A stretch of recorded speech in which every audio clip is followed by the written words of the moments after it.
Hi, hello everyone. This is Afar, and this is another episode of our podcast, La Revoltosa. And in today's podcast, we're gonna see what we saw yesterday at Ed's class. Yesterday was 8th of March, Women's Day, International Women's Day. So yesterday we were like going back about the play that we are doing later on, Grief. And we were just rehearsing some of the scenes. And so Ed was giving us some tips of when we are rehearsing, like when we're talking about the character, what should we or what we could do about this character. So again, like backstory of what happened with Pete and his dad, like even if all of us we're doing different scenes with Pete, and Pete is different in all of these scenes, that circumstance affected him, and so we have to have that in mind when we're playing Pete. About delivering lines. So yesterday Ed gave us a very good tip. So a lot of actors, when they talk, like it goes down, so the line goes down, so the line goes down. So as he was saying, if I'm throwing you a ball, the ball is just dropping here next to me. So when you finish in your line, the line should go up.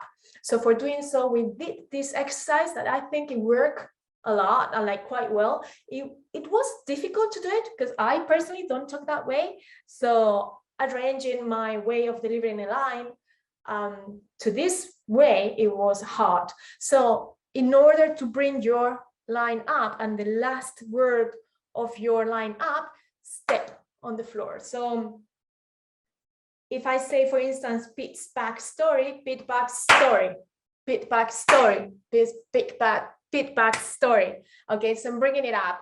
So if you practice your lines walking and stepping on the floor on the last line, so you will have this rhythm of bringing the line up and bringing a bit of attention to what you're saying, because if your lines go down, it is dying, like the piece on the scene is dying, so people lose interest of watching what you're doing.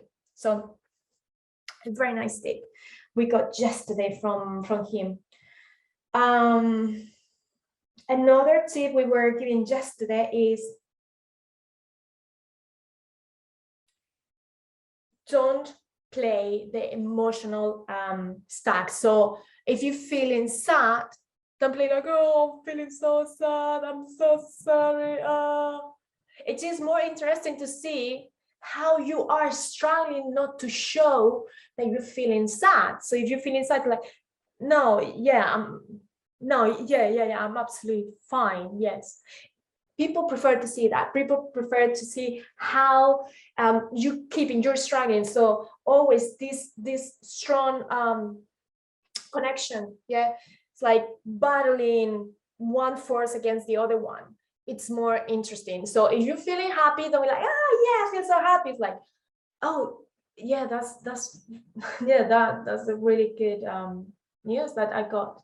The position, I'm the director now of the company. Well, inside of me, I'm thinking like, fucking hell, yeah, I made it. It's like, man, it's big party tonight. So keep it down, keep it down, keep it inside, and play the lines. Like he was saying, if you really do your lines, the emotions will follow. So you don't have to play an emotion.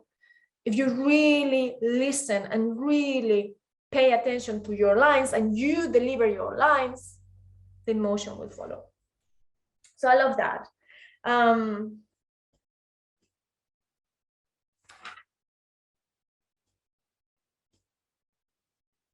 Another great tip we were giving yesterday. Yes, it is obvious. We know that the sentence, when you're acting, you're forgetting about it. So when you are saying something, that's the first time you're saying that.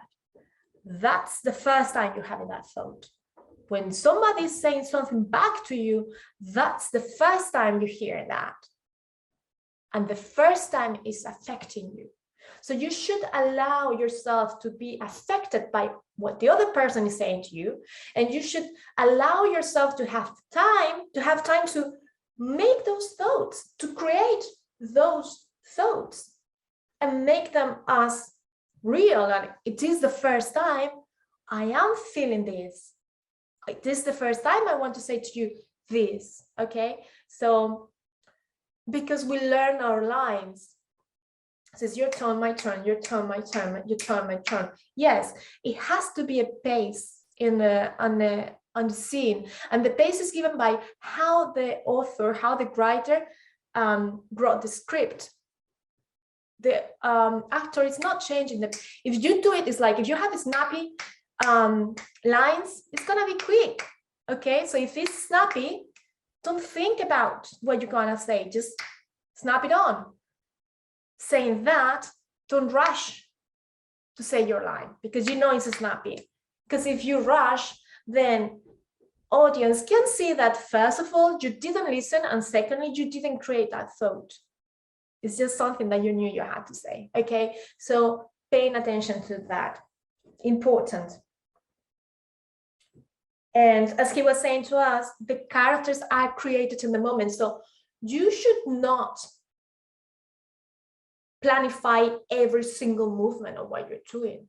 You have to leave space for something happening at the moment that is natural and it's real. If you really work your character, if you understand where your character is coming from and what are the circumstances of your character, it's just gonna come out.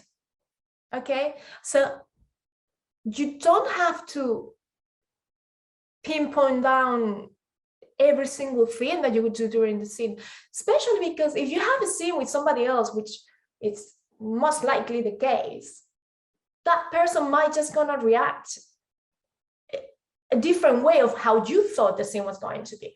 Okay, so that happens a lot in cinema. So yesterday we briefly saw a difference in between acting for theater and acting for cinema.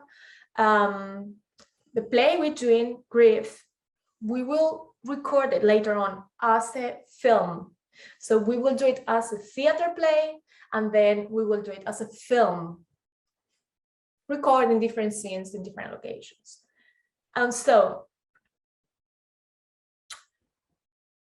many times when you, especially in film, you cannot rehearse the scene with your partner. Probably the first time you're gonna see your partner is the time that you're gonna film the scene.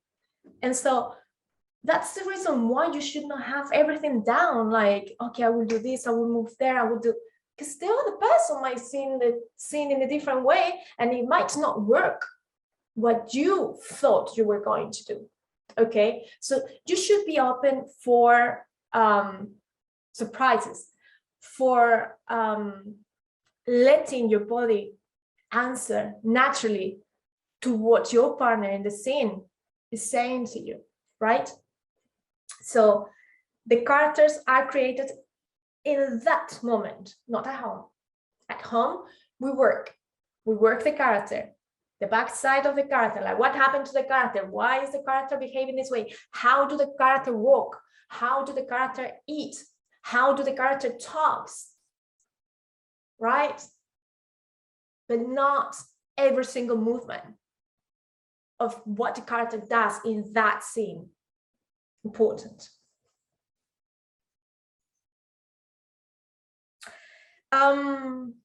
Then another difference with acting for screen and acting on stage. Ed said something obviously very clear and very understandable. So he said an actor for screen should have warm eyes. And what do we understand as warm eyes? So when we are acting, we want the camera to come to us, you know, we want to attract the audience, the public, and bringing them to our world. We give this idea of intimacy. So I'm doing something that is private and you're getting into my world to see what I'm doing. So warm eyes, eyes that are welcoming you to your world. You know, if you're looking angry or if you're looking very authoritarian, like this. If you see my videos, you will see it's like if you listen to the podcast, you just hear it. But I'm actually making gestures of somebody that can be a bit annoying, bossy, and not very likable. Okay, so if we see somebody like that, we're not gonna go to see what's going on with that person. We're not feeling interest to know what's going on because we dislike this person. That's why.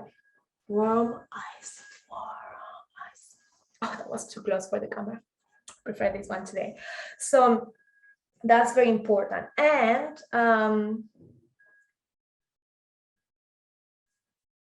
something we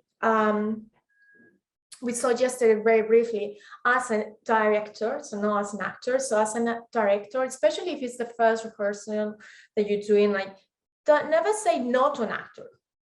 Why?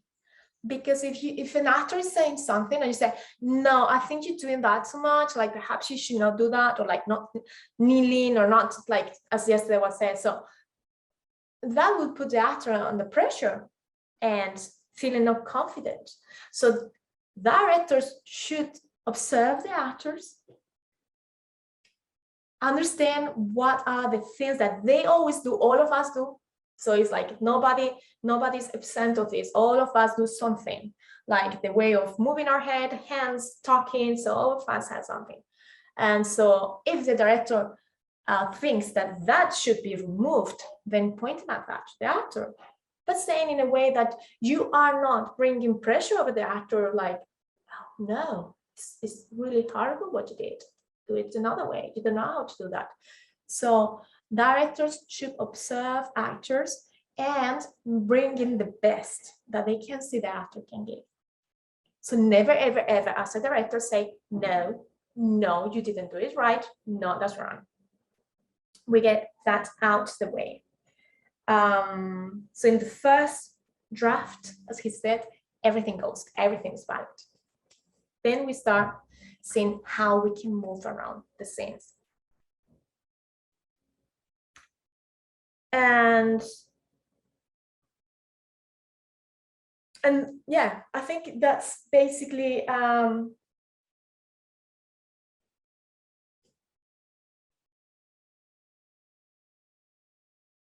what we got from yesterday's class as an advice for actors, like, and some tips of what to do, what not to do. This aside of the class, so we were discussing a bit of what's happening as an actor. Okay, like sometimes you're booked for a job and you know your lines, and then you're there and director decides to cut the scene where you are. And that happens. It's not great, but that's the life of an actor, you know. And sometimes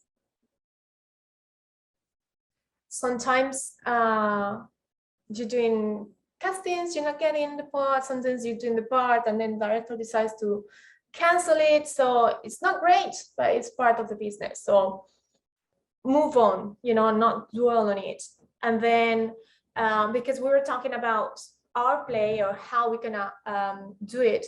So there is a possibility that we're gonna do it in a space where we can do the play and stream it at the same time and record it at the same time, which is a very interesting idea. And I personally feel that it can bring so much to the play, the project that we're doing, because you can play with the timeline, or like you can create a piece of art out of this play, and